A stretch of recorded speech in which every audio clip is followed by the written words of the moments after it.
for me, it's quality control for my company, but also I have to keep what I thought about specialty coffee back in the days.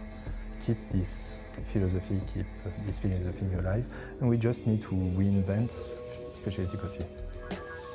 Transcend.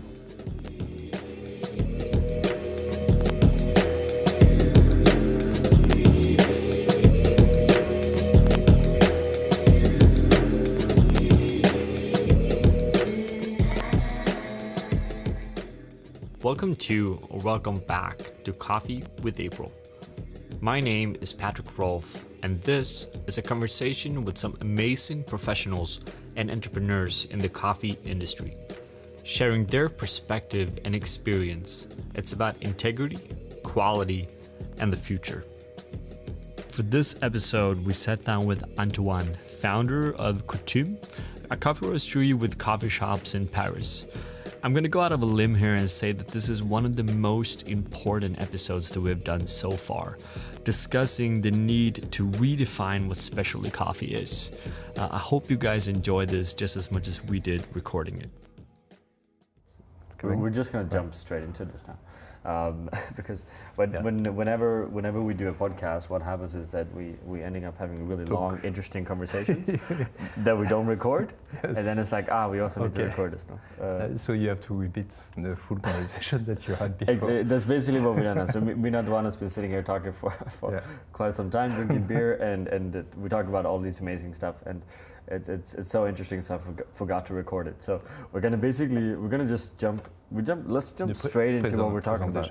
Right now we're talking about Japan, no? Mm-hmm. We're sitting in the Finnish Institute underneath one of the most beautiful coffee shop in Paris.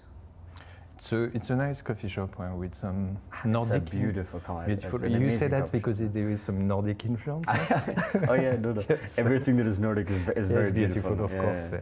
We're sitting. Temper Tantrum was here. Yes. Was that what we did. I actually did a presentation here. Yes, you did. Yeah. Yeah. But it wasn't so good, so no one remembers. You remember that? And I was 40 minutes overtime. Yeah. It's a nice space that they allowed us to do whatever we want. Yeah. So we did a presentation on the coffee from Indonesia, Mokhtar from Yemen, from Willem Boots came over also. Oh wow. Tracy Allen did a nice talk with Tracy, farmers, different farmers group. We'll do after the Berlin Championship a special event with farmers from Congo. Oh wow! From North and South Kivu.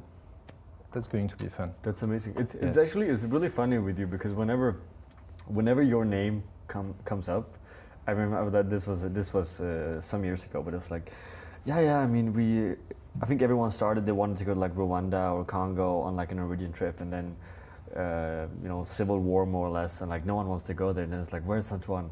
I'm in Congo, right? And you're like, yes. When no one else goes, you're like, I'm gonna go to Congo, right? It's been a lot of a lot of Congo coffee, a lot of Yemen coffee as well. Yes, Yemen. I still dream to go over there. I was really close to go there, I think 4 years ago, but the war was started to be really, really intense. Yeah. I wanted to go with Mokhtar, and it's one of the most oldest varieties, and it's the culture, the architecture of the cities are just magical. Sure. Same with these coffees, like the one from Congo. They are really, really different from Rwanda and from Burundi that we see now more on the market. Burundi was really surprised by so many terroirs, hills by hills, even if they were close from each other, how you could pass from a cup with very light, tea-like soft to tropical, crazy tropical, just a few kilometers away. Yeah. And Congo, it's different. It's elegant, clean. The structure is so interesting, and it's interesting to work with some people who are highly passionate. Sure. You see in Congo, they have some energy. They really want to get inside of specialty coffee, get out the ex-colonial ideas and trades that they are stuck into, and it could produce a massive amount of coffee. What have kept Congo from becoming what? Like, why is Rwanda and Burundi more developed in terms of coffee trade than Congo? I mean, what has been kind of holding Congo back the last years? I think it's more the infrastructures over there, the millings, the mill and the different companies who are quite controlling the market, and they've been always exporting the same thing. Even the importers were not that interested by Congo's coffee. Okay. They were buying more the classical Kivu 4, terrible, The good stuff. the good stuff. I even met farmers in Congo who were telling me, yeah, I used to have like 100 hectares of beautiful coffee, and it was all plantation, but I pulled that out just to make weed for my kettle. So I said, are you kidding? You know you could make some money, you could live with some coffee sales. And he said, no, it's worth nothing. Because the buyers are just on the minimum of the minimum and the minimum, and export large quantity outside for blends and poor quality coffees. But when you meet some farmers on the ground, they're so passionate. Like I met Marceline. Marceline have a new cooperative called Rebuild Women's Hope. She's been now a little bit on the news. And when you met her, she's solar. They bought Penagos with some help with some NGO over there, and the machine is clean, and everything is over clean. They dismantle the machine, they reassemble the machine at every sorting and every processing, and you see this massive desire to have information. It's most of the time worldwide you find the same patterns, like people being just put in the ignorance, just to no, it's not good, it's not a good coffee, and then the importers will sort themselves out and say this is a grade 1 from Ethiopia, but the farmers doesn't know that it's a grade 1 from Ethiopia. Sure. It's just the buyer say well, it's 80 something. It's specialty coffee, and everywhere, like in Peru, for example, you have all this young generation. I think it's many new youth also who want to get out of the old pattern. In Peru, they were all organics, push to go organics, push to go fair trade, but they realized that they were not making that much money, and they were still in the same level of poverty and small development, but almost nothing. And suddenly you have all these youth who go on Instagram, watch you, listen to your podcast, and different things, and discover there is another world over there, and that and they want some information, but they have a lack of even simple information. Like I met a young farmer in Peru, and the guy was coming over and saying, you have to taste my coffee. It was 1 o'clock in this restaurant, this small bar restaurant. You have to taste my coffee because I really don't know. I do everything perfectly. I do sorting, floaters, but it tastes like something weird. I don't know why. So I cupped his coffee. His coffee tasted like goat cheese. Oh, nice. I was like, oh, yes, I see what you mean. Goat cheese, yeah, fermentation issues over there. Could you show me your infrastructure? And so he showed me. He said, do you clean everything? Yeah, I clean the tanks, etc. Do you clean your depulper? Why? Why? Because there is some water passing through. And I thought, ooh, that might be the issue. Let's watch the depulper. And the depulper had a massive amount of mold and different things. And amazing. Okay, I think if you clean that up, that should be okay after. So you see this same energy with the young generation who want to aim to the specialty coffee, but they need commitments. That's the hardest part. You need buyers who are ready to commit, and not just one shot, but for the next year, because they are putting some effort. They are spending more money to produce these higher quality coffees that you need. That you want. And I mean, in good and bad as well. I mean, it's. I'm gonna just give you guys a quick recap here because we're jumping straight into this conversation, and just to give you some background to this. So, Coutume Roastery, coffee shop, Paris. I assume everyone knows this. They should know this. If you're in this industry, you should already know this. Some of the best coffee in France, for sure. Really tasty. Thank you. You guys has been around for a long time as well. Oh, 8 years. but 8 years. Yeah, 8 years. You're still but pretty young now in comparison to some we of are them, pretty young, but for the French specialty coffee movement, we are considered already like the old ones. Yeah, sure. We are the pioneer. Because there's so many new things. Yeah. Yes, was at the beginning. The first year was like a UFO came inside of Paris, came over. We were compared like that, like you're a UFO. Everybody was coming over to see us, even all the major companies of big brands, big coffee brands. We went to a district which wasn't the most coolest, let's say, but at the time that was not that expensive on the rent, and business-wise it was making sense, and we are producing over there with a 12 kg Probat pimped. I remember that. I visited the store. That was right in the beginning. At the back. I was roasting late at night. Was intense. In 1 year without the holidays, 0. And serving some coffee during the day, roasting at night. And we were pretty lucky to have a kind of people passing through and passionate about coffee. Olivier Stren came over and made an article about us on the New York Times. We had the Financial Times after that and a lot of press, which was good. So of course it's always the same in the new market like that. It's foreigners first and then your locals. But do you have the locals now? Oh yes, yeah definitely. And is that possible? Because I've been running around in Paris for many years, but this week now for a few days, and that seems to be something that is on a lot of people's mind, that they're able to get the tourists, but they're not able to get the locals. You have to aim for the locals, I think. It's always better. The tourists are passing by, but your locals, we've got some locals since 8 years, come every day, once or twice a day, to have their coffee, to have their ritual. It's been acquired. I spoke with a customer recently, and he said, "Oh, you changed my life." And I think he came a little bit later, like 2 years or 3 years after.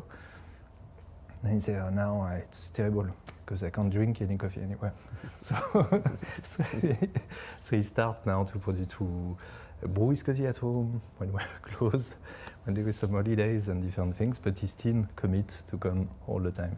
I think here tourists, you will have tourists going on Sprudge, checking where you could find some good coffees on different applications, but you have to really nail your locals also.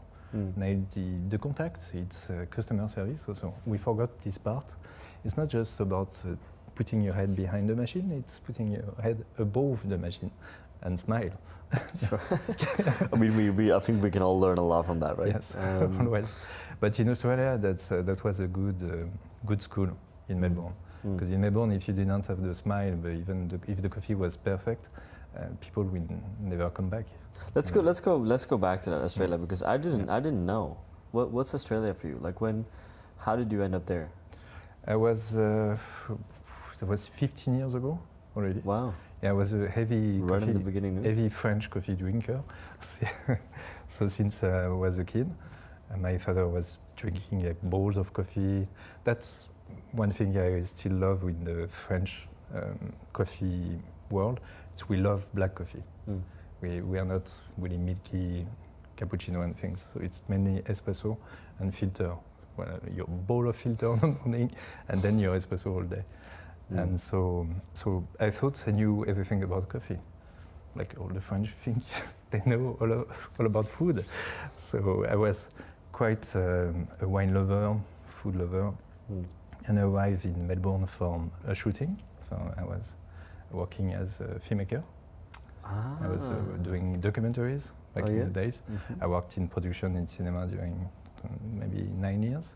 Wow. In Paris, long feature, short, and different things. So I arrived in Australia. I wanted to get out. I was in Sydney first, and then Melbourne. And Melbourne, I had a blast. I really like, boom, epiphany. Like a friend, if I became a friend, and an Australian barista make me Italian barista. Back in the days, they were not specialty coffee. It was just starting in campus a little bit, and then he arrived with Santali, with Mark Donnan, back in the days, and explode totally. And so he make me 5 shots from the same coffee with different profile, and it just changed my world. Like I felt that everything been said in France since all these years was a lie. Yeah. did that make you really angry? Did that piss you off? Oh yeah, no, I was shocked. I was like, I thought I knew what was coffee. I said, no, coffee is delicious. It's not bitter. It's not these Italian brands and things like that. And I was like, wow, but this is coffee, and it could be fruity, it could be more acidic, less. And I said, it's great. I want to to go there. I spoke with this barista, and he said, I told him about the French culture, and he was shocked. Also, he said, "Okay, you should stay here." I said, "Yes, I think I'm going to stay here and learn everything about coffee."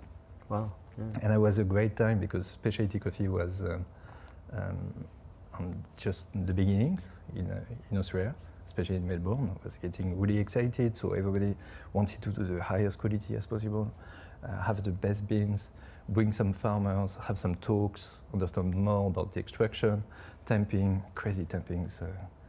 Still now, I remember since 15 years, so many techniques who came over, like the old techniques, which was you temp 1/3 and then you temp 2/3, weird stuff like that. So it's been really exciting. Where I met my friend Justin Miles, that you know, back in the days. Sure. Also, he was doing a lot of experiments. Toshi was the first one to bring Ario in Australia. V60, we start to say, wow, what's this Japanese stuff? And V60 and then Siphon and all the Ario products. There was a time before the V60. I think a lot of people have a hard time imagining that, but that's true, yeah. And we discovered the V60. I was the first Ario importer also. Oh, wow. Yeah, in France. Yeah, I imported the first V60, the first, I was doing Siphon in Coutume when we started. Good siphon. You could make some, but it's... Can you make a good siphon? You could make That's a an good interesting siphon. side note, no? You could make some good siphon, but you need some skills. Didn't the girl from Malaysia play 6th in the world with the siphon in World Brewers, right? Yeah. That's risky. And, that's very. The only other time I've seen someone compete with a siphon was in Melbourne Brewers, World Brewers. The girl from Finland. Okay. Yeah. I don't know. And, she didn't win, but I think you could do one. But it's you know that there is a very strong French history in the siphon.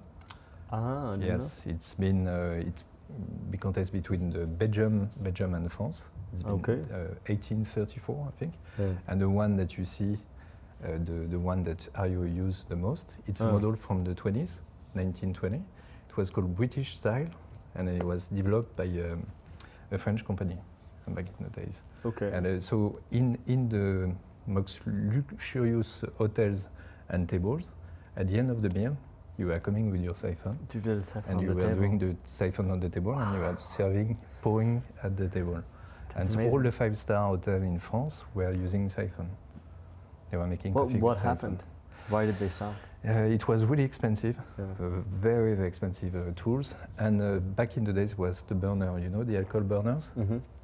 So sometimes the alcohol burners will get tipped, and you flame the customer with it. So you don't want to flame the customer with the burner. That was really, really impressive, like magic tricks. Look at that. Oh, wow. I'm making your coffee. So they stop it. It became, and then the espresso start to take more and more. And the Italians were distributing heavily in France, of course. There was always a love story between Italy and France on the construction of the espresso machine because of the patents. So sometimes the patents were, an invention were made in Italy, but another company wanted to do exactly the same, so they will construct in France. That's and they will do crossover some equipment who don't have any hard fight or regulation like that inside of the country. So it's espresso start to be more practical, quicker, but we never, instead of the Italians who know, even with sometimes some really, really low quality coffees, to pull a good shot out of that. That's really always magic. Sure. In France, we know nothing about the machine. We have no ideas about the extraction. It's changing, of course, Sure. since years and years, and since the last 2 years, it's been accelerating. It's been amazing. Right. In Paris alone, it's been incredible, the development of coffee shops and roasteries. But before we forget and before we jump too much ahead here, back to Australia. You come to Australia as a filmmaker. But do you start working with coffee then, right? You start working with coffee in Australia, or Yeah, are you quickly. a hobby guy? Okay. Really How do quickly. you? I worked How did in that happen? different roastery, but first with the meetings. Yeah. So I worked with the first one was a kind of Polish, Jewish Polish roastery. Yes, I think I could speak like an old man. Back in the days, there were no hipster. We had the trendy. Thank God for that. No, We had the trendy latte drinkers.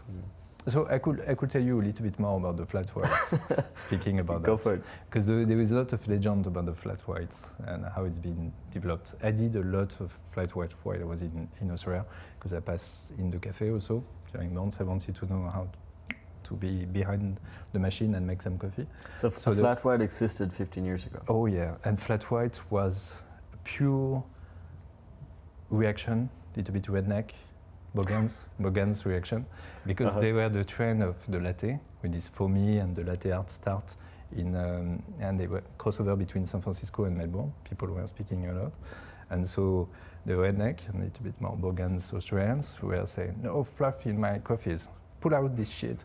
I want my coffee flat," and it's how it happens. So we had to take the picture and retain the foam when you are making a flat white all the time.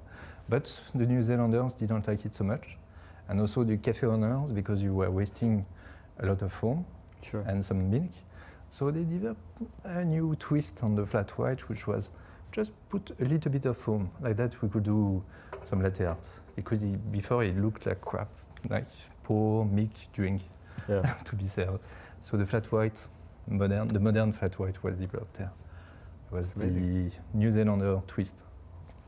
And then the New Zealander decided to not do any latte art anymore, later on, years after. I They don't went know back how and they they are. stopped. Oh wow. Yeah, they were saying that it's not considering that it's a good drink, so let's forget about latte art. Well, it's all about the Yeah. taste, yeah. But I yes, can there is respect that. some history. But to think that, flat white was Bogan's drink, and it became one of the most popular worldwide. I mean, today is the Yes.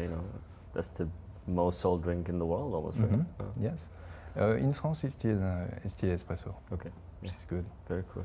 Yeah, that makes you work your skills on espresso. Yeah, A no, lot. big time. No? And the obsession about your espresso. Because a lot of countries, like UK, for example, when they do 96% of milk drinks, you could see it's coming back to big blends, a little bit darker roast, and do some nice latte art for the contrast. I think there's a very clear trend, right? I mean, what we're doing Right. is in a way we're going. It's always cycles, right? So. Mhm. You go super light, and then it's like, okay, we've done that, we peaked on that, we're gonna go back and we're gonna make it darker, right? And we're definitely in a phase now where we're, especially on the espresso, maybe not so much on the filter coffee, but on the Mm. espresso, we're phasing out the light roast and we go back to the blends, right? Yeah. But Australia, you started work, Mm-hmm. learned how to do a flat white. How long are you in Australia? I was going to stay a few months, and I stayed 5 years. 5 years. 5 years in Australia. So, but straight away I was excited because for me it gave me so much opportunity also to travel, to meet the farmers. So my first farmers that I met in Australia was in Thailand, in the north of Thailand, in the Golden Triangle over there. They were Amazing.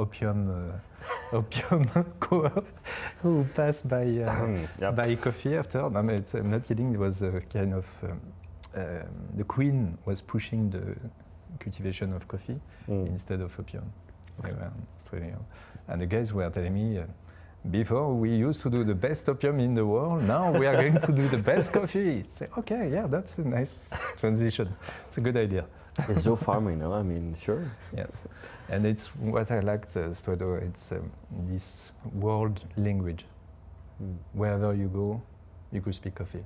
could speak with a farmer in Ethiopia or in Colombia or Brazil or whatever you want to meet and discover. And suddenly you speak coffee. You could speak coffee with the cafe owners, roastery. There's so much possibilities in the coffee world.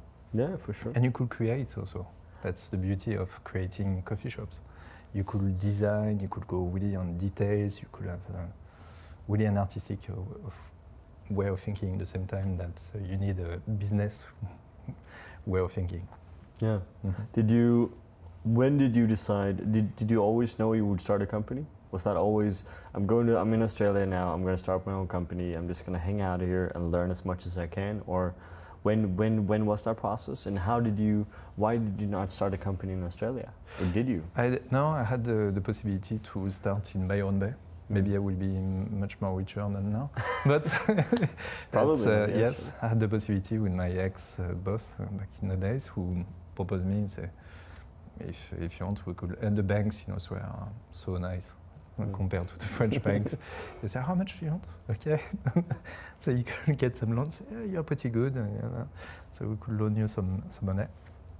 But no, I always, because of this fake truth that I've been carrying all these years and drinking all this bad coffee, I felt that I had to come back. You wanted to go back and show them? Yeah, and show them. And show, my idea was always to have mainly the roastery and focus on the restaurants but in the same time have a cafe for the cafe owners to come over and for the restaurant owners and make them taste the shot and say, okay, taste this coffee.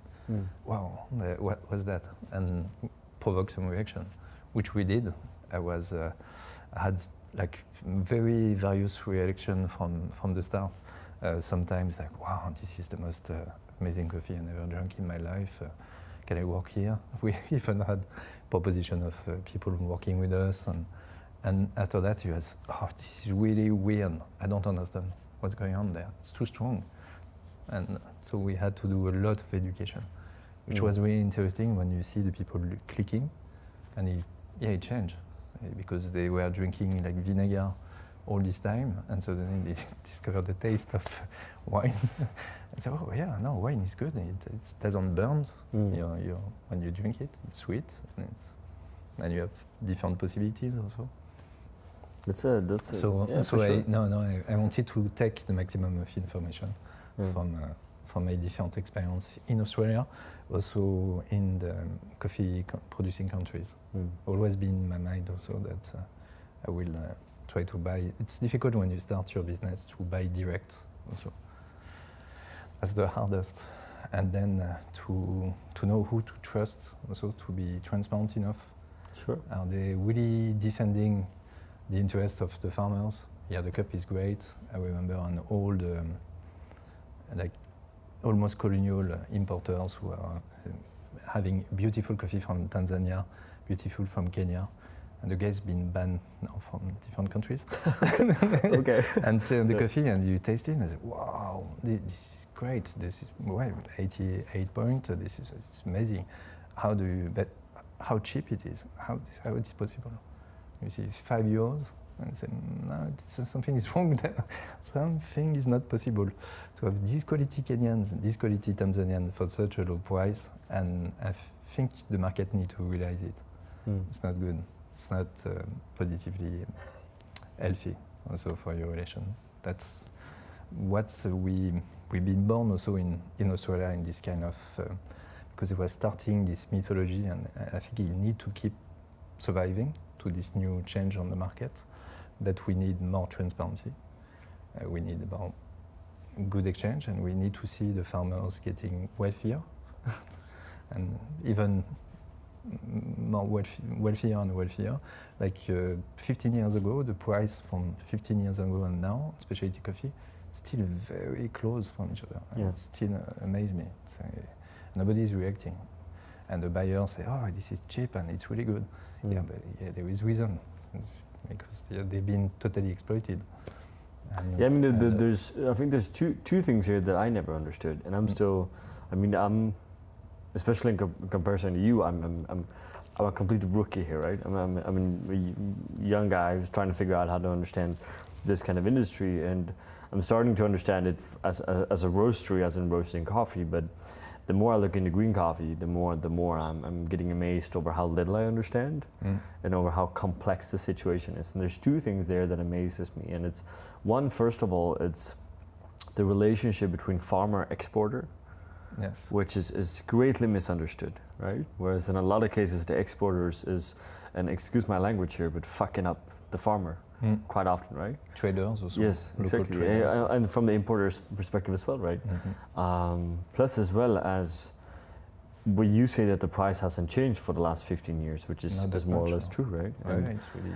it's interesting because the pitch has intensified, right? So if you start a roastery today, the first thing you're going to have on your website is transparency. It's I'm better than the big guys because I'm paying more.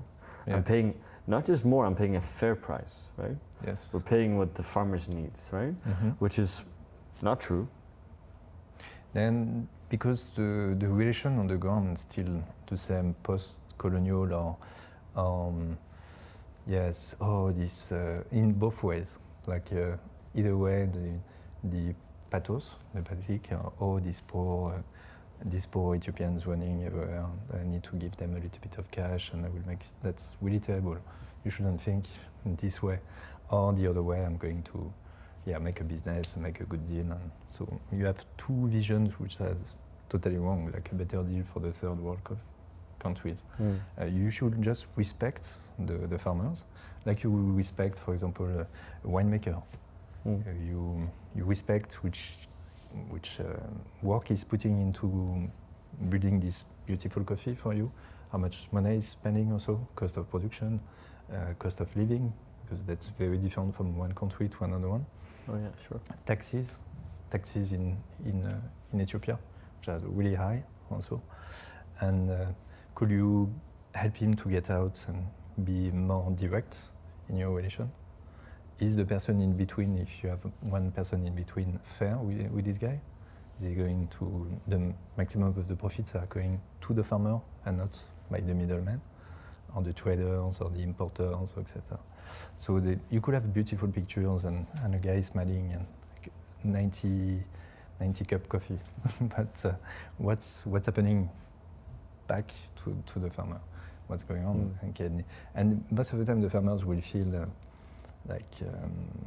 really in insecure position because you could pay a little bit more than the other guys, but in the same time he doesn't want to express himself too much because he's afraid that he will lose this market and he would like to come in specialty coffee. You have to know that he's having a good person representing him, which is not a lot the case most of the time. And the things we start to see in this market, which is really exciting, it's also farmers start to do their export, or farmers who defend the interest of the other farmers, not try to screw them all the time, making some money on their back, trying to send some information, how to build up a better coffee, how to market yourself, how to do different fermentation experiments with not too much fermentation. Yeah, and et cetera, I mean, et cetera. And a very good friend of mine, he said this. We had this discussion as well because again, I'm trying to trying to figure out what sustainable green coffee trading is from a roastery perspective, right? Yes. The only thing I know is that April is not doing that at the moment, right? Because we don't understand it properly. Then a good friend of mine said something really interesting, and it sounds like that's along the lines of what you're saying, and about especially when farmers now are starting to export as well, right? And he said we need to start looking at the farmer not just as a farmer but as an entrepreneur. Yeah, right. Artisan. And that's when it gets interesting, right? Yeah, an artisan, like a domain, like a winemaker, wine domain. And so you meet, like for example, we were in Brazil together. We started to speak about João Milton coffees that I buy since years and years. And I put in place, which Felipe is really is working on it right now, some new questions. They have farmers practice transparency report to do to Coutume. And so I just want to know for this year on the Bourbon lot, how much he produced from last year, how much it costs to him, and talk about straight away on the cup, how much you put an incentive. For example, 84 points, let's say, on average 84 points, or 86 or 87 coffee that you've been buying with a farmer. If the next year it's a bit more expensive because he produced less, because he had different disasters on different things, it's normal. You should accept that. You should have a frank and honest talk about it. And if it's a rare, like SL28 planted in another country than Kenya, for example, and if it's a rare one and it doesn't have much and it's the cup is splendid, and the price will go high and high as much as you want. Because they say, I just have 20 kg of that, so if you want it, it's my baby, so pay the price. It should be just normal. I don't understand why we are looking for other vision. You should just have respectful relation with the farmers.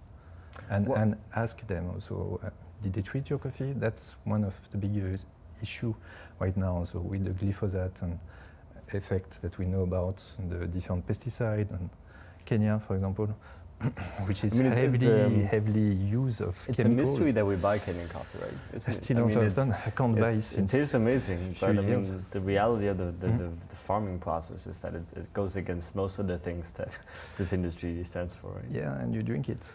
And we drink it. I mean, sure. I mean, people wouldn't buy glyphosate. Yeah, sure. I mean, that wouldn't happen in wine. It wouldn't happen. You drink it, you refuse that in your wine and your food, and you will drink it in your coffee. Yeah. So I'm going in February to look more for organic farmers to work with, and I haven't bought any Kenyan since a few years because of that. Yeah, I think that's very interesting. I mean, it's I had this idea. It's not a new idea. It's not a very cool idea. It's just an idea. I think that when we started, or not we, but whoever started Specialty Coffee, when that happened, the biggest fuck up we did was that we decided that specialty coffee is about the quality of the cup, right? Only. So we wrote God in a Cup, which was a great book, by the way. I'm not going to give any shit for the book. That was a big inspiration for me getting started. But the issue here, and that's also why we drink Kenyan coffee, because the coffee tastes amazing, right? But we forget about the farming practice, right? And we don't see it for what it actually is, because we're so intertwined and focused on what's happening there, right? And then we have, for example, Felipe Pfaff, Brazil, does an absolutely amazing job with his coffees. Is one of it's so much in the forefront of organic farming as well, but people are not paying as much attention or buying as much coffee as they should have that, because some of it doesn't taste like a Kenyan coffee. These days, some of it actually does taste like a Kenyan coffee. But I mean, historically, that's a part of it. Right? You have some great farmers in Brazil, and they need to be seen as a Kenyan farmer, same way. And you have some coffee who are really, really exciting and beautiful, and acidity, and Sonny, and Claytons, and Joe Hamilton, and you have superstar farmers already, bringing some really, really high quality, and you should pay the same way. For the consumer on the back, they should value the same way. It's what it took a few years, for example, from special microlot. And I think roasters are doing the same, like Five Elephants and others, and succeed to put Brazilian coffee on a higher price. And we succeed to put a special microlot from Clayton, higher price than our Ethiopian coffees. So I was really happy. It took years before the consumer could accept it and say, this is from Brazil. Yeah, but taste it. You see how it's exciting and interesting.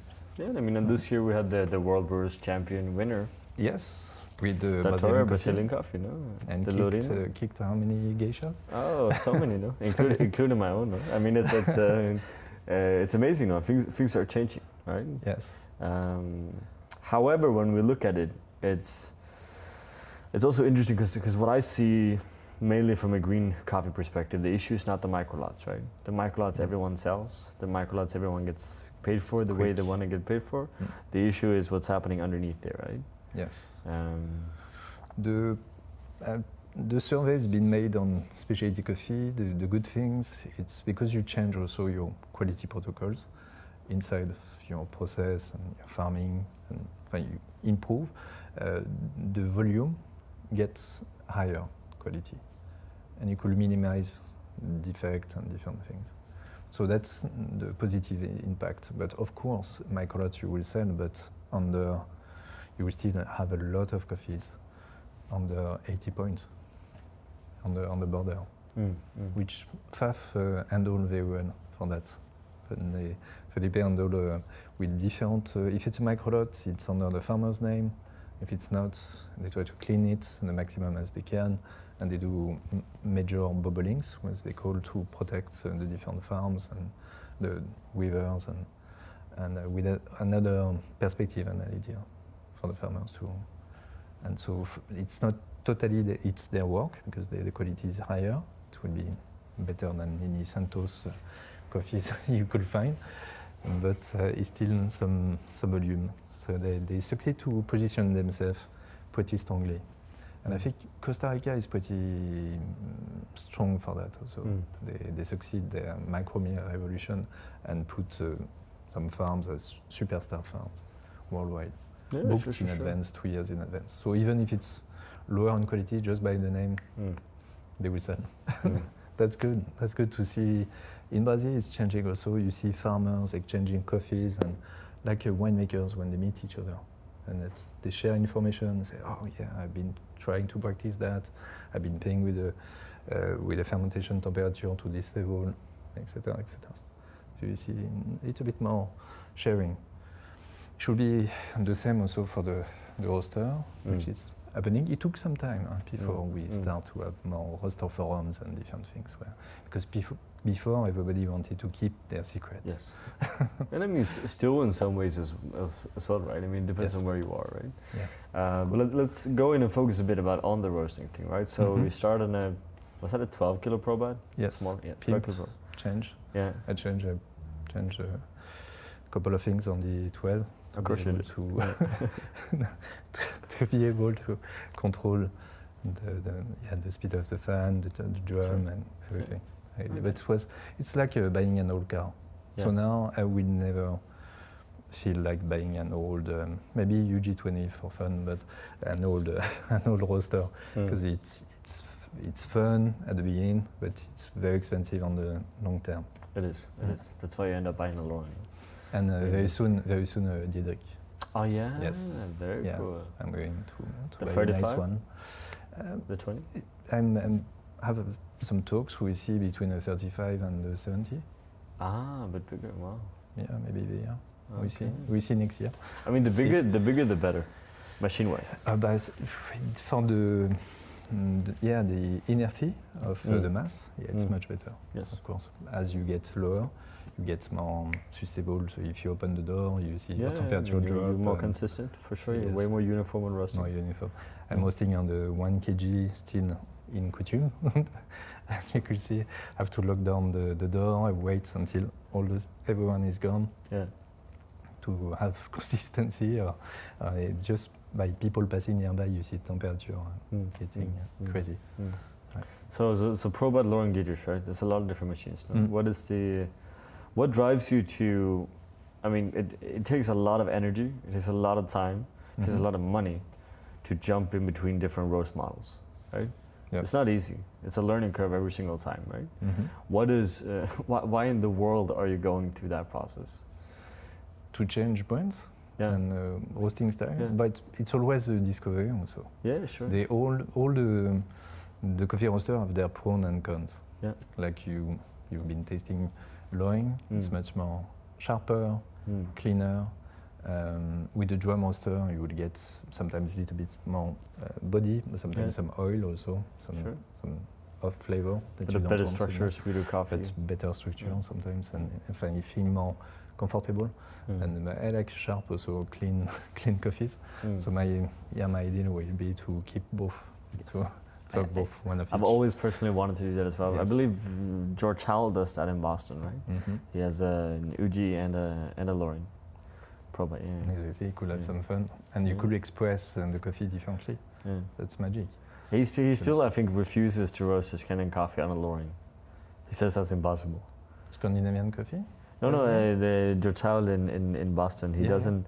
he claims you can't roast a Kenny coffee on a Loring. So he always roasts on a ProBat. Yeah, like strictly, which I respect. I mean, I think that's really interesting. But it's good if it's his way of seeing the Kenyan's coffee, of course. Yeah, sure. And I mean, it's especially coffee roasting is so much about exploring, just exploring and learning, right? In that sense, and there's no better way in understanding roasting coffee than actually changing in between machines, because it builds up your portfolio, right? I felt that big time from moving myself from Loring to Diedrich and ProBats and Giesens and back to Loring. Yes. And you learn more. As you say, there's pros and cons. There's no machine that does all coffees in the best way, in that sense. Right now, no. I think it will exist maybe in a few years. We'll see how they. Would you want to? There will be the magical roaster will be to control all different energy source. And are we good enough roasters to be able to do that? To have full control on the radiation and you could control. Do we understand roasting good enough for that? Well, I think you will. People are playing a lot with drum speed, fan speed, and so sometimes they get even confused by too many variables. I get confused. They mix the different variables. So of course, if you increase your drum speed, you change your airflow. So you have to think about that. Yeah, so and you're changing the beam probe reading and you're changing, everything, right? Yeah, it's fun to have so much flexibility, I think, with the roaster, and to go and understand it a bit more. But we need to understand more about the grain itself and the fermentation. Yeah. Fermentation right now is a big game. For me, it's still rough. I'm trying to decide how I feel about fermentation, right? So fermentation from a farm level, which I think both of us saw in Brazil big time now, is that it's amazing for most farmers, because what they do, a lot of it, I mean, if you look at World Brewers Championship, it's about fermenting to really score as possibly high as you can. If you look at farm level, right now the most interesting part is how do I take a coffee that maybe scores 80 and put that up to 85 using fermentation, right? That's the biggest thing that I personally at least took with me from Brazil, alongside some like passion fruit fermentation, onion fermentation, a lot of like really interesting things, right? But what do you feel about that? Because I sometimes, and I know that's a bit pretentious, but I find a risk in what's happening from a fermentation perspective now, as in farmers are moving into an excessive amount of fermentation to cater a much faster growing market than ours, being the Asian market. So I'm thinking 10 years from now, will any farmer make coffee the way that I want them to make coffee? There will be always different ideas. I think it's a trend, but the farmers don't really speak too much with each other about their experiments. So everybody's doing their own experiments in different temperature, different time, anaerobic, aerobic. But the Asian market love it because it's different. It's a story. In Asia, you could have use of coffee also for gift. So if you give something special, and even if it tastes like goat cheese or dirty things, or like over fermented flavor and going almost to vinegar, it's special.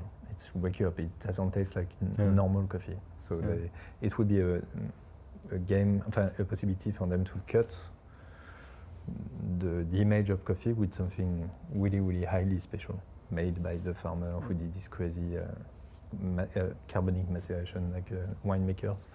And the only things, it's unfortunately, it's like carbonic maceration in natural wine. They all taste the same. I taste one from California, one from Chile, one from France. It's fruit juice. Exactly. It's okay, it's nice, but you taste the style. It's exactly the same style worldwide. The terroir is gone, and terroir is totally gone. You don't know where this comes from. I had the same thing in the World Brewers. I thought that as well. That's like first you try it and you're like, wow, that's amazing. And then, as you say, you try from different countries and it's like, wow, it all tastes the same. Yeah. Isn't that boring? Every time that you taste always this like rotten chestnut flavor, Bubblegum sometimes. It's really bubblegum, and I think he capped the expression of the cup. It's really heavy on the cup itself, and yeah, it's getting boring really quickly. Sure. After tasting 1, 2, 3, and say, okay, I'm tasting the fermentation. Like you don't want anymore to taste the roast also.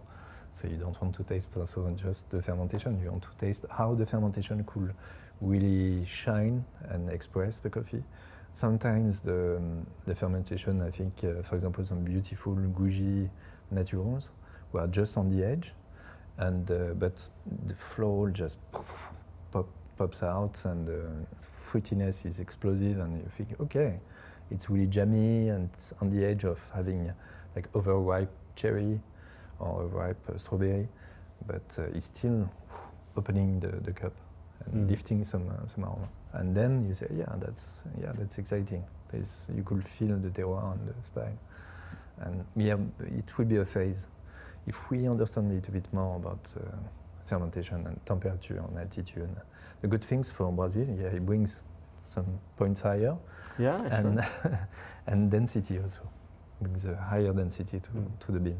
So my question is from a not commercial perspective, but from a production perspective as a roaster, right? So my question is, okay, let's say I buy 2 tons of that coffee.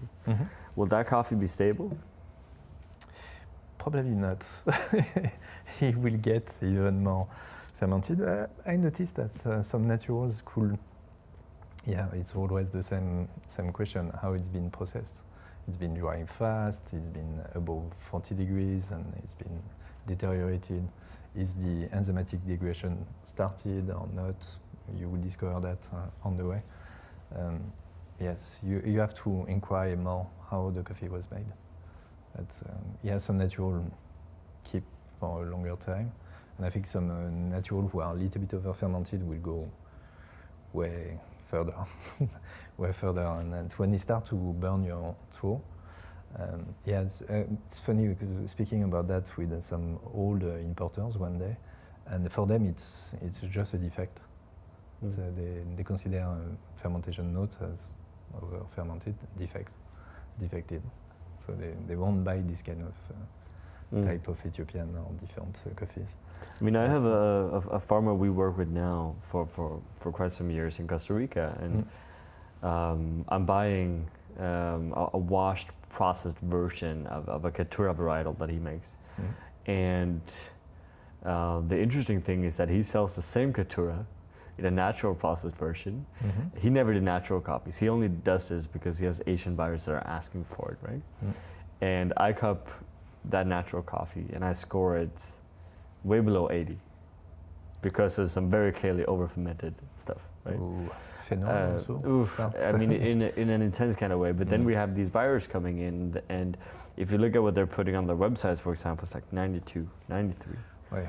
Nothing wrong with that, and I mean, it's amazing that the farmer can. I just cup a coffee today from a roaster, a European roaster. I won't tell his name, but it was written 90.5 coffee, and he kept just fermented flavor, nothing.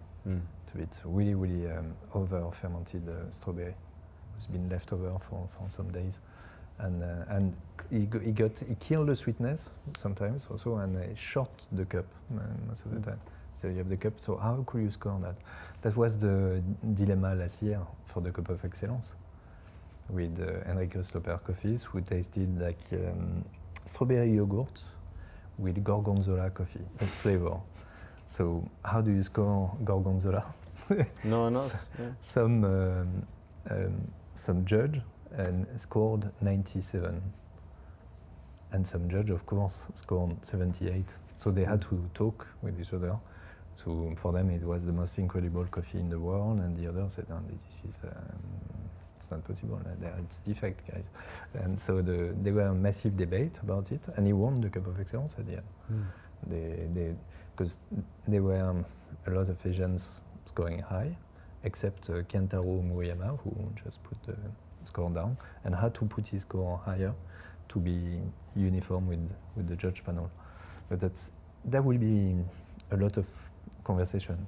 We went with Felipe to see some farmers who did 60 days natural under like plastic shade, and it was smelling like really manure, very strong.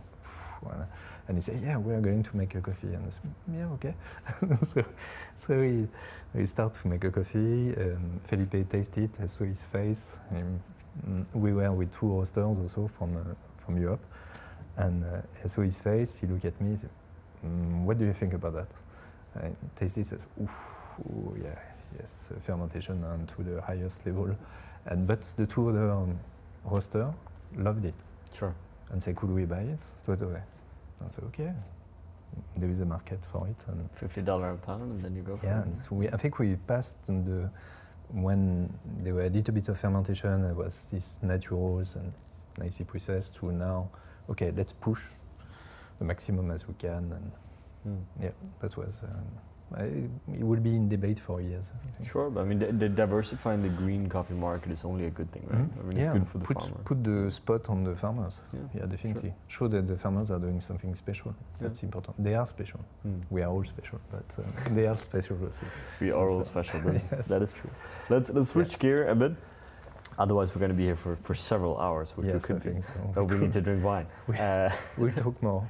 Exactly. Yes. But off mic. You have a roastery and a coffee shop. Mm-hmm. You have one place. Today you have a lot more than one place. Yes. Plus you've been basically expanding into a new country. And with even more plans of expanding, right? Yes, for next year. Why, how? Why do you move from this one road? Was that always a plan? That's, it's much more, that's the beautiful things when you work with about really a passionate product, and when you are passionate about what you are doing, working in specialty, you meet other person who you talk with in an artistic way or project way, and there is some things who you think here they will be always making a good embassy for good coffee, and make it much more a general thing. It should be more accessible to everyone, I think, to a different location where you could get. In Paris, my hope is that all the district will be taken over by nice and good coffee shops. We still have a lot of empty districts where nobody is. Yeah, and so we need to have an expansion, like it became normal. I think we are really on the phase of, there were different phase in coffee, like the Turkish coffee shops, where the Oriental, which was the beginning, and then came over slowly and took over. It was until the 60s.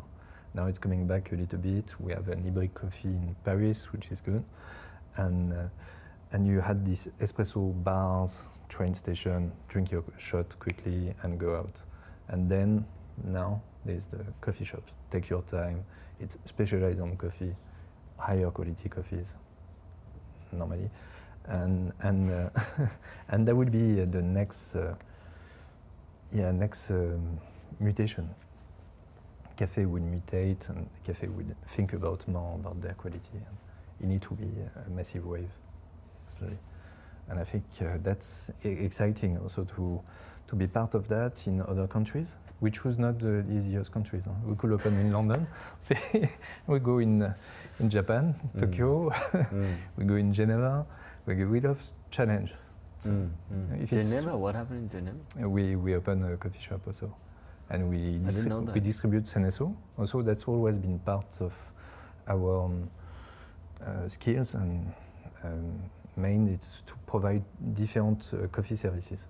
So we are distributor for Seneso, and distributor also. We work with La Marzocco, Caisse, Van der Westen, some Malconing, etc., etc.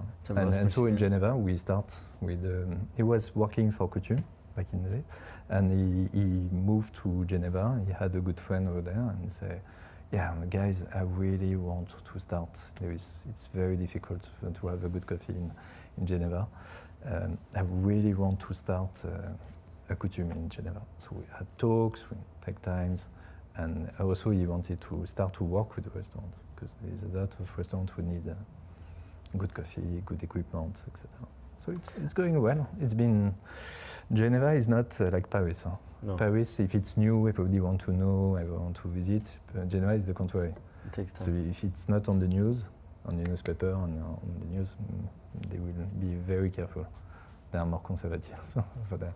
As a business owner, Mhm. the first time you move outside of Paris, Yeah. outside of France, how did that feel? Well, was that a long, difficult decision, or were you too excited to overthink it and you just went for it? Or because the way that I see it is that then a part of you is losing a bit of control, right?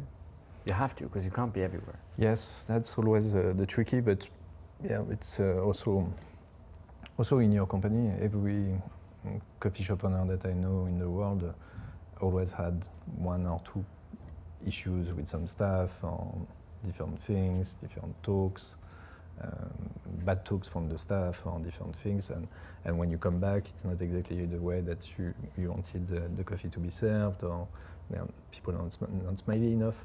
But it takes time to understand also how to build up a better team relations, I think, between everyone, more trust. And overseas is the same. So you build up trust and your team and your philosophy, and you take over. I always wanted to expand, to sell more coffee, to buy more green. My idea is, I think you do a better impact if you could buy a larger quantity of coffee. Definitely. Per countries. Yeah. I think that's very important. I mean, that's something that, and there's so many people on this podcast have been saying that as well. So Stephen Layton says the same, Jess Hoffman says the same, Tim Venables says the same. I mean, it comes down to the fact that if we want to be sustainable and make a difference, we need to get bigger. Yes, definitely. On a green coffee level. Yeah, because if you've seen all these farmers who are putting hard effort to produce microlots and beautiful coffees, and you come over and say, yeah, I've got my coffee shop in Paris, I would like to buy 10 bags. And the guy says, okay, I've got 800 bags out there. Could you do something about that? Do you have friends? You need to be able to buy a little bit more or do purchase groups or different things to make an impact, like a proper social impact. Yeah. And help them also to not be frustrated because they have a couple of buyers, but they are so tiny that they can't do much, and they have to go back to the same faces that they see all the time. We say, no, your coffee is not that good, and make it slightly cheaper for me. Cheaper, buy less, buy different. I mean, it's again, for me, it's such a mystery, the detachment from what we communicate towards our customers, clients, versus what we're actually doing. Yes. And there's very, very few companies that are actually living or acting specialty coffee the way that it's pitched. They are some of them, of course, and you guys are one of them. But I mean, even April, I mean, if I look at April, we're too tiny to do specialty coffee, if that makes sense, right? If you move away from the fact that specialty coffee is, I mean, it can't be about the quality of the cup. We have to move away from that, right? Of course, the goal should be to make the tastiest coffee you can, because that's fun.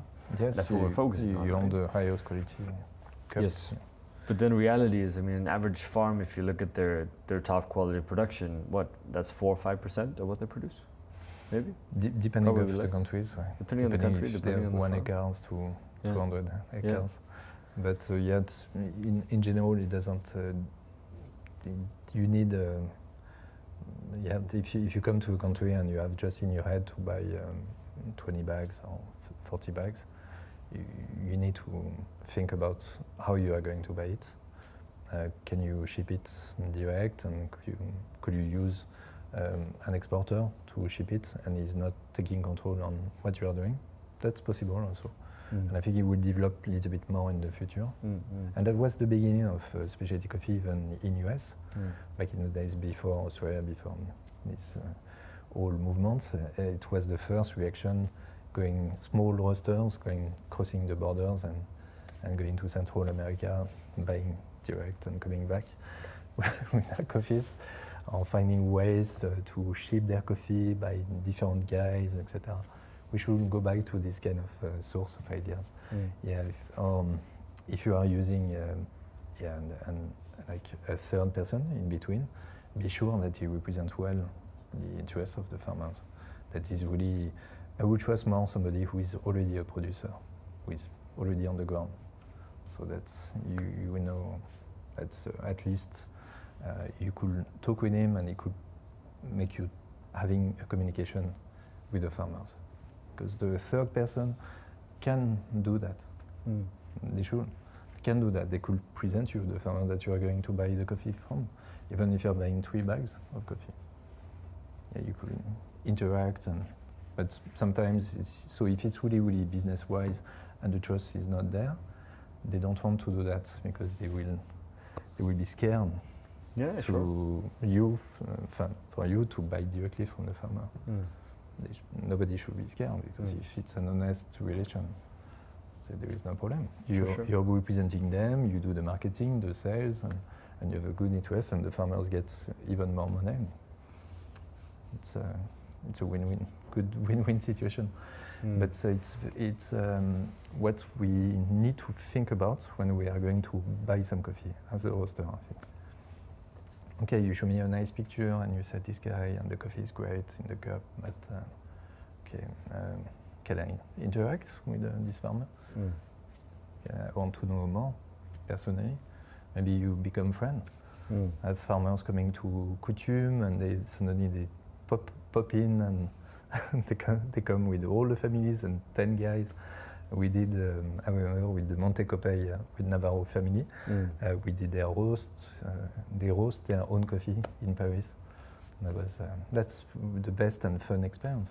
Even if you're buying two bags or 3 bags and you talk with these guys and in Spanish if you can, and then maybe they will come to visit you in Copenhagen or Berlin or anywhere. I mean, it's an exciting time now. It's a time where you actually can do that. It's again referencing to social networks. It's crazy. I receive so many messages by Messenger, Facebook. All the farmers are on Facebook, Facebook, Instagram, non-stop. Well, one of our most stable relationships and a farmer that is also on this podcast, right? Alejo from Volcan Azul in Costa Rica. So he's a 5th generation farmer, and he explained how they started to trade their coffees, right? Where they were basically more or less traveling. It took them 2 months by boats around the Pacific to England to be able to sell their coffee, right?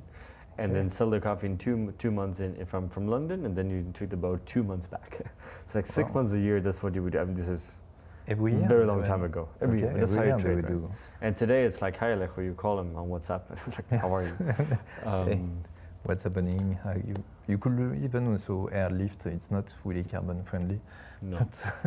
But you could. Yeah, you could airlift. It's an amazing opportunity. It's an amazing time to be in coffee. And the consumer is understanding more and more about it, and they start to see the value.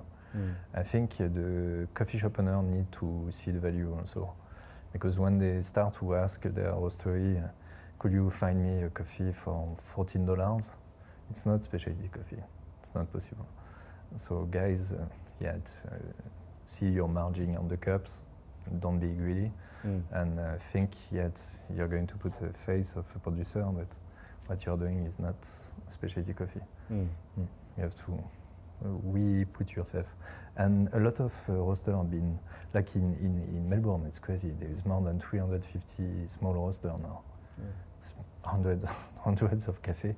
So they feel the young generation of the new coming over want to attack the market and have cheaper coffees and of course, and have a nice marketing and buy just a little bit of geisha to show that they have some good coffee.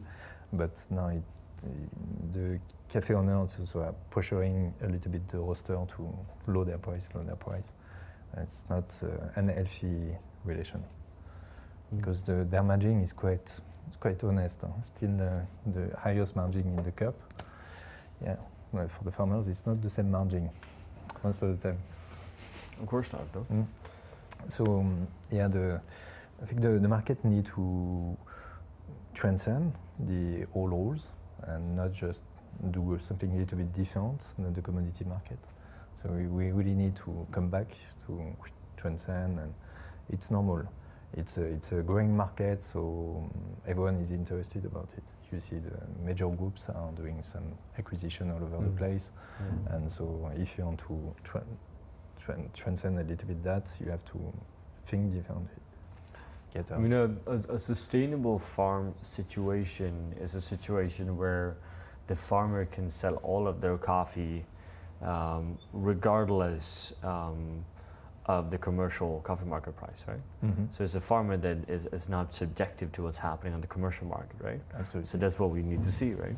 The question is how we create that, right? Which could be a mystery, right? But value by that people are using the fermentation for that, also value, but what the farmer have as special and what he's been working on, the different plantation are going to move also to bringing back some old typicals and bringing back some interesting coffees in the plantations, and that need to happen also, because if you drink some Catimor all the time, some Catois, it could get difficult for the farmers to show that they are doing something different. So I think that's the way, work for the farmers to work a little bit more in the environment and do more permaculture, more crazy cups, etc. And everybody want to buy it. Like the guys from Genesis, small producer in Costa Rica, and everybody want to buy his coffee. He's producing almost nothing, 60 to 80 bags a year, but it's booked 2 years in advance. Yeah. Because we found some Christopher varieties and different things. And so he don't have to do anything. People want to buy his coffee. So and I think if the farmers stand to their ideas and really feel empowered, it's what we need to make them feel. So we have to push this feeling to empower. They control farms and we respect them. Like there is an honest, trustful relation and sustainable also. Not, oh yeah, I've got this beautiful Kenyan, but next year, oh yeah, now I've got another one. And next year, yeah, I've got another one. What's happened to the Kemongi? Oh yeah, but yeah, it was good, but yeah, we've got Maori, and then we have another thing. So okay. And we are great, and they do a great job, etc. So just be. Think for the French, it's easy. Think like a natural wine movement in France. Like the farmers are coming over, tiny new generation, changing the rules totally, playing with the fermentation in good ways or bad ways. Sometimes it's the same. There's some beautiful ones and some experimental vinegar.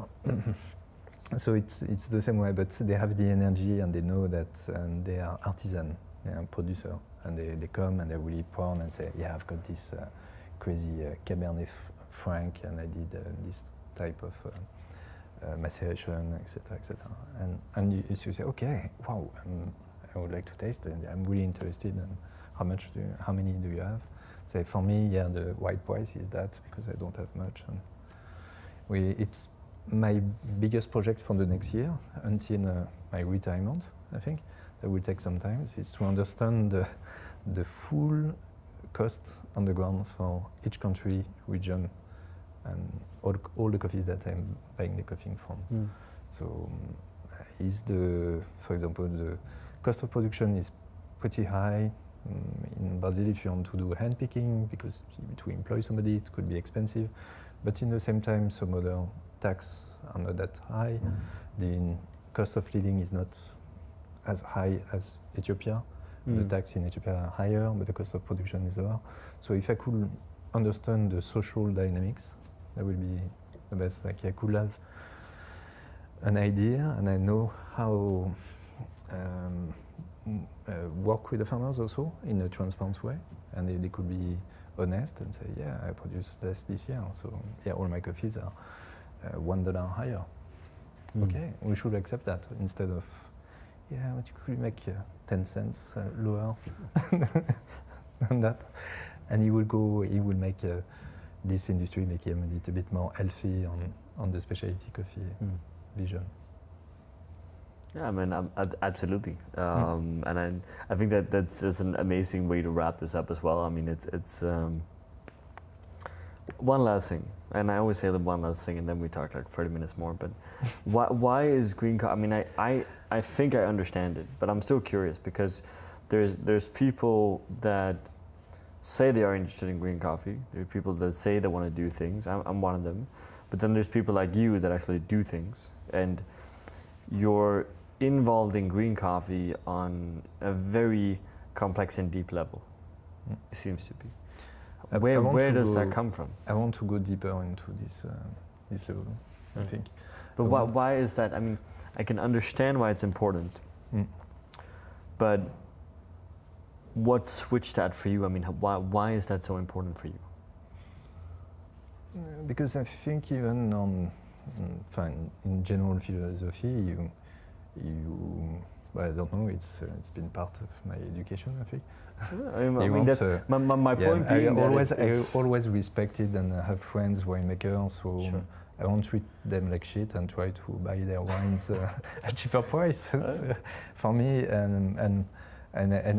the first things who shocked me when I was in Australia before specialty coffee arrived, I think it was this burst of specialty coffee in Melbourne, where everybody feel like, wow, that was the most amazing new things coming out from the old vision of Miser Nuggets, India, and different breakfast blend and stuff like that, who were in place back in the days, and even the first World Championship were funny also. Oh, sure. Where the coffee were used over there, you have to refund this old shootings and video. So, and because of this philosophy, everybody was like, wow, we've got very something dynamic, exciting, and it's better than fair trade, and we go further, and now you think, yeah, it went so far than fair trade. And everybody was so excited and passionate about, yeah, we are having this new specialty coffee philosophy coming over. And now it's, okay, Nestle could buy me. Okay, I could make some money. So we are in an interesting time where larger groups bought for crazy amounts of money some other coffee brands and things, and big blends came back, dark roast, big blends like in the 80s. It's coming back on fashion, and so for me it's quality control for my company, but also you have to keep what I thought about specialty coffee back in the days. Keep this philosophy alive, and we just need to reinvent specialty coffee. Transcend, be more sustainable, be more taking care of sustainability in general. Also on the farmers, like this year we spoke with Felipe, with some ladies we met in Capalao who are starting to join with each other, and they are doing really great improvements since last year. They have a lack of equipment, so I'm putting on the top of the price, not that crazy amount, but $4,000 in general to restart some beds, because it's really what they need. It's really wet and a lot of moisture, and so they need a covered bed to dry better. But also start to bring an agronomist and start to convert the valley in organic philosophy and organic plantation. It takes some time. I think quality needs to be in all the way. And I've seen that even with farmers doing a little bit more wild forest, or taking care of the environment, so like FAF and all the groups of organic producers getting further. Even in the cup, it's getting much more complex and crazier than the chemical. I think Felipe did a talk about that in Stockholm. And you could taste it and say, you don't need to play that weird six-step fermentation. You could just think about your canopy, think about what you are feeding your plants with. That's it, just the basic. Come back to the basic. Find some cash crop also. Don't be just blocked with coffee. That was a gringo idea a long time ago. Just plant coffee and nothing else. But coffee is made to be inside of a canopy. with different level of vegetation. 5, 6 level of vegetation. You could play with some pepper, you could play with different things growing inside of your coffee plantation also. Yes. That's what keep me inspired and keep me passionate about what's happening right now. So growing, it's part of the strategy of be able also to make an impact for a longer term and have be proud and and retired. And I won't say I'm going to be a farmer. I think that's it's really, really difficult. I had some proposition in different countries to start a farm, but if I become a farmer, I will be a farmer. So we'll stay at the farm. You have to be there every day.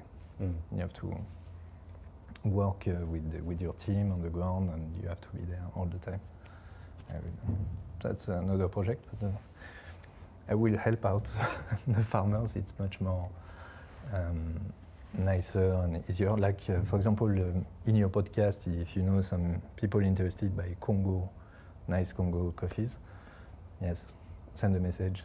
Yeah, I've got some farmers who are we make that happen, sure. They are really looking for some connection. Yeah. They are looking just for... I roasted some for the first time, I think, last year for North Kivu.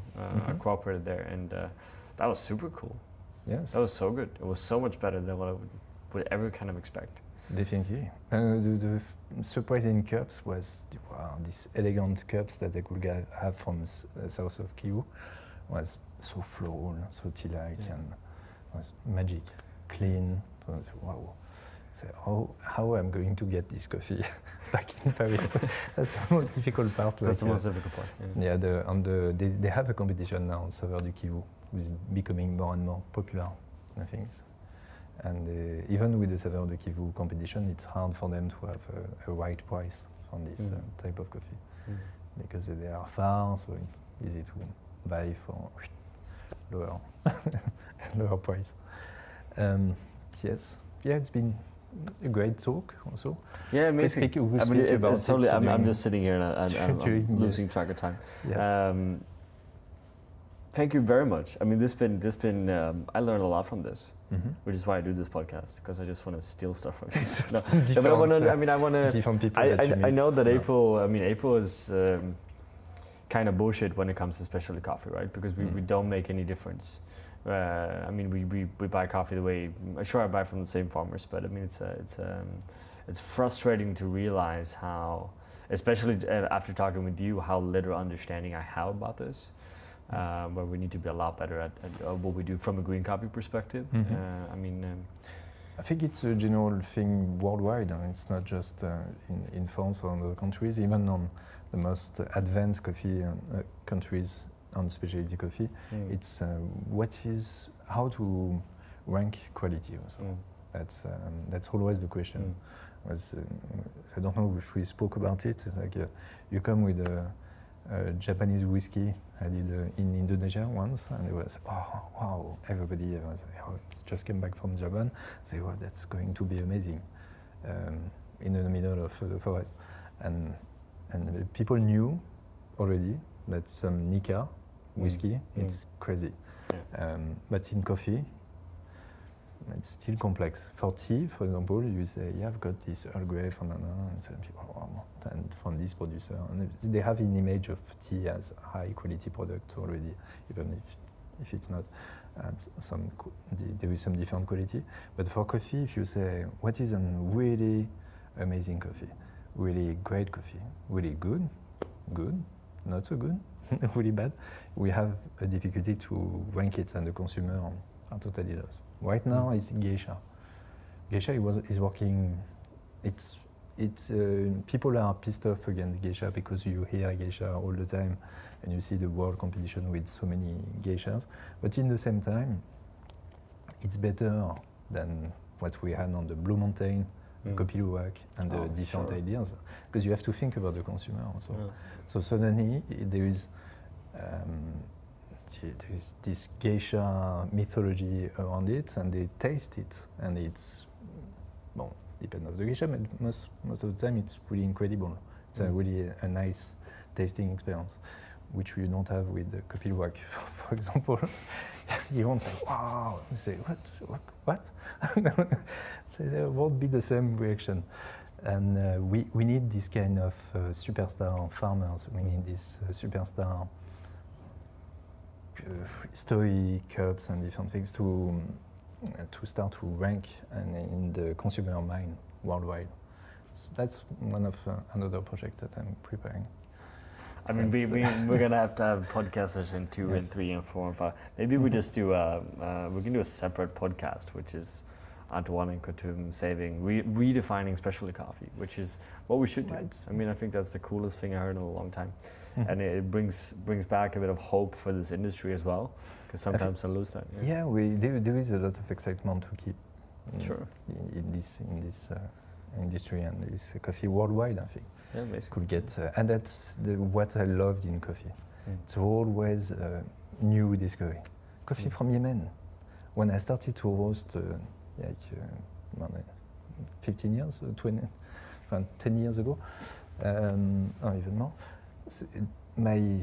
I started to learn about the story and how the coffee was shipped out of Ethiopia and started to be planted in Yemen, and then went to India and you think, okay, I want to taste that. I want to taste all these coffees all the way. So they have these rare things which you don't have in the wine because of Phylloxera and the disease just killing the old cepage.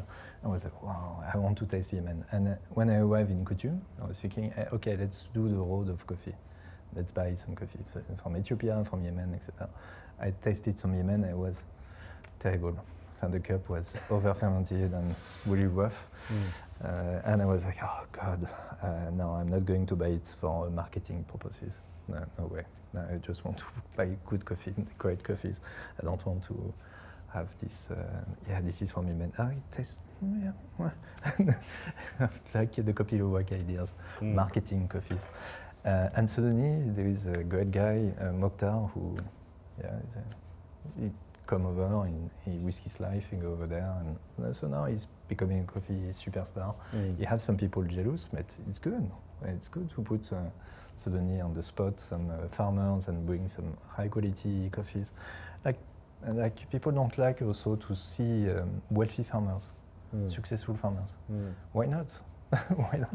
It's good. They all should be. I mean, that's exactly. So, I prefer to buy some coffee from this guy, and he's really poor. Yeah, but it's not because you are buying this coffee from the farmers that the other ones who is really successful, because he's working hard. He's been working very hard to produce that and to be well known, that he shouldn't be rewarded. That's something healthy that you see in Brazil, which is the number one producer, number one producer, and you see farmers becoming superstar. But all the coffee shop want to buy the coffee from Clayton's. It's the surfer farmer who is doing stunning coffees, but not massive quantities, so everybody wants it. And so it's fun. I mean, it's like it's interesting because it's like if let's say to explain this also in a coffee shop perspective. I mean, it's like if you know I only want to go to the coffee shops where the coffee shops are almost bankrupt, and that's where I'm going to buy my coffee, right? Yeah. I mean, it's as back to what we mentioned before. The coffee farmer needs to be allowed to be an entrepreneur, right? There needs to be a two-way street, right? Where we need to. It's about quality and it's about paying for quality, but it's also about creating a relationship where the farmer needs to perform as well, right? Because it's a combination. And human quality also. There is a lot of farmers that I met and I'm still meeting, and there is some farmers that I don't feel that I want to work with him or with her or with the family. And I'm like, no, I know he's producing he's well known, but no, I don't feel working with him. And you met another one, it's human. So you connect and it's wow. Yes, and you exchange and you talk like that during hours and nights and spoke about coffee and it's connection also. And I think as a coffee shop owner, you need to keep also this relation with you, trust relation from your roaster also. And you could ask your roaster where your coffee is coming from. How do you buy it? But and we're talking way too long now, but Yes. okay, so I'm going to say one last thing, which is going to be a very long answer here anyhow. But so that's interesting though, because you mentioned a coffee shop now. And we talk about buying sustainable in terms of committing to a farmer, right? But the challenge is still here that most roasteries, not all of them, but most of them live on actually selling their roasted coffee to someone else, right? But then we have a coffee shop world that is pitching sustainability. They're pitching traceability. They're pitching everything we do as a roaster. But then they buy from 50 different roasters. And they buy 100 different green coffees from each roaster. Right? Yes. So how in the world can that be specialty coffee? Yes, that's another multiple roaster, coffee shops, and different things like that. Yeah, it's the roaster get excited because you will have somebody in Oslo saying, "I want to buy your coffee," and so you send the coffee. Some are really excited to showcase different vision of roasting vision and different coffees. Maybe you have your particular relation with one country, one farmer that the others don't have. After that, shipping coffee all over the world, is it sustainable? Coffee at the beginning is not carbon friendly, and from the coffees that we receive from all over the world. Europe is a little bit different because it's really, really close from each other. So it's very easy to be, you are in Paris right now and come back in Copenhagen and Berlin. Yes, spread that could challenge a little bit the local roaster also. That could be interesting. That could be unsustainable also for the market. Some coffee shops use that to buy cheaper coffee because they will ask you to sponsor. Yeah, from Copenhagen, I love April. Could you send me some coffee? But for free. few kg just for samples. Yeah. And then pass to another one and buy a little bit of coffee. That could happen. Yes, but they need. It's difficult to have. If you have multiple roasters, to have the information from all the multiple roasters. It's more fashion. Like, hey, I've got that. Where they come from? I don't know. I've got the paper with it to read. Yes. And now it's always better to be close from your roaster and come to visit him also, have a talk with him, and see what he's doing, if he's doing any project that and get excited about it also. Yeah. Redefining specialty coffee based on personal relationships. Yes. Yeah. But it's a social world from the cafe also. You start to first make a great customer service and work. And in Australia, I love that. And I think it need to be more generalized. You couldn't touch the espresso machine at first, never. You were not allowed to go at the espresso. You had to do service first. And then, if you see that you had a good customer relation and good customer service, you were allowed to go to do some coffee shots, and then espresso, etc. With, of course, the head barista who was watching you, and that make the experience even more special. Because I could get my hand finally on the espresso machine. But you had already you knew already all the regular customers, so it was easier. And I remember first time in Melbourne, I passed behind the machine. People were looking at me, and I never thought they would think like that. It's really Australia. Say, you're not my regular barista. No. So, but do you know my coffee? So what do you mean? Could you tell me your coffee? And I will try to make it closer as you love. I love it. And like during 2 months, people were coming back and say, "I'm really sorry. Could we do this espresso?" So, why? It's too cold. I say, "No, yeah, you haven't drink it." So it's like, what do you want me to do? Could you do one? So yeah, of course. Yeah, and so could you smile? You give another one. I say, yeah, this one I have one bubble in there. So could you make the cappuccino? And after 2 months, people were like, wow, thank you thank you very much. This is delicious. That was really a delicious coffee. You are good now. You're a good guy. Okay. So this passion from the customer, because we are in Paris in in a new market, and the people really get, ooh, that's really strong. I did not ask for ristretto. No, that's an espresso. So yeah, it's really, could you make it bigger? So please mix it. Just for me, have a taste, and tell me if you want. I could put a little bit of hot water on the side for you. Or people say, I want some sugar. Where is the sugar? And say, yeah, the sugar is inside. I trick most of the time. That's such a good answer. Yes, always. That's such a good answer. And I say, yeah, the sugar is already there. And say, oh yeah. I trick it. Oh yeah, it's sweet. I say, yes. You put some sugar, but how many? I said, no, it's coming from a fruit. The sugar is there. And they get, okay, change their ideas. Once I had, remember, like a big truck driver type guy, and say, no, French, so we are pretty rude most of the time. So rude is more direct, like with a lack of filter sometimes. And it was telling me, no, I want my sugar in the morning. No, are you crazy? I said, okay, the sugar is there, just mix, have a little taste. And you could put as much sugar as you want after that. And there is a glass of water if you prepare. So he mix, he drink it, oh, no way. And he put some sugar, drink it, he said, oh God, yeah, you were right. Okay, it was better before.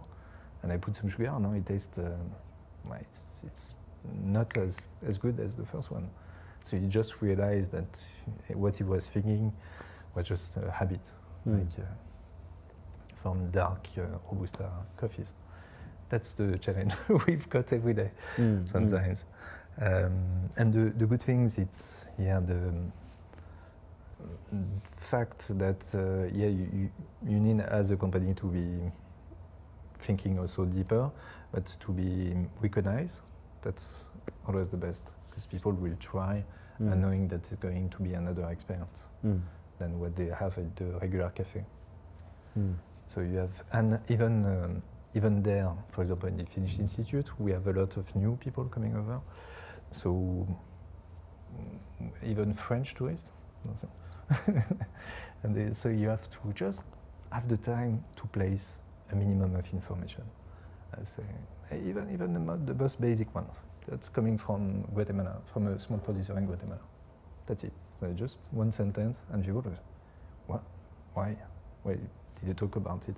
You will deprogram the normal drinking.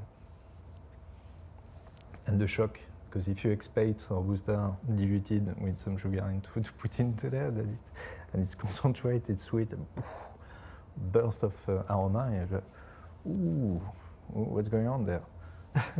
Like anywhere in the world, we are speaking about that with Justin Mize. Anywhere in the world, you will have the same sentence again and again. Your coffee is really, I have to tell you, is really terrible. It's really weird. But can I have another one? That's the best answer. I mean, that's what you beautiful. want. We have guys over there saying, yeah, your coffee is really strange. I don't know. Don't know what's going on there. You have to change your coffees. It's not possible. But yeah, can I have a second one, please, and a third, and they come every day. And I say, okay, but it's because it's not what they are expecting, and it's the same with the chef. We have some really chefs who are really young in their mind, and it's beautiful, and they are looking and they want to experience, and their palate is sharp. And then you have some who have their idea of coffee, which is have to be really, really dark, burnt, with some sugar to put on that, and they don't understand why there is all this spectrum of flavor. And you tell them that you could taste that, and it's really tea-like. And what? Tea? It's coffee, no? Enfin bref. Yeah, there was a great time. We spent how much? This is Yes. officially the longest. I'm just gonna say this. I'm gonna say. I talk too much, you say? No, you No? never. You never talk too much because Thank you. everything you say makes sense. Integrity, integrity, passion, Mhm. farmer basics. You guys are gonna redefine specialty coffee. I'm gonna make sure to follow that, and I'm gonna be the first one to sign off on whatever definition you come up with. Yeah, we'll try. I'm gonna call this end of part 1 because we're gonna have to do a part 2, and then just say But- thank you. Yeah, This has been amazing. yeah. But I'm going to publish our new green buying policies and transparency it. reports. And Do it in English as well. in not English, just in yes. French. Yeah, I know. I'm just saying. Yes, I know. I To know. all of us English Yes, speaking I know. But I need to do it in French also. people. Yeah, of for the course. I market. mean, of course. That Do was it in the- Japanese as well. Yeah, in Japanese, in other language, in Arabic soon also. Thank you. It was a pleasure. We're stopping this one.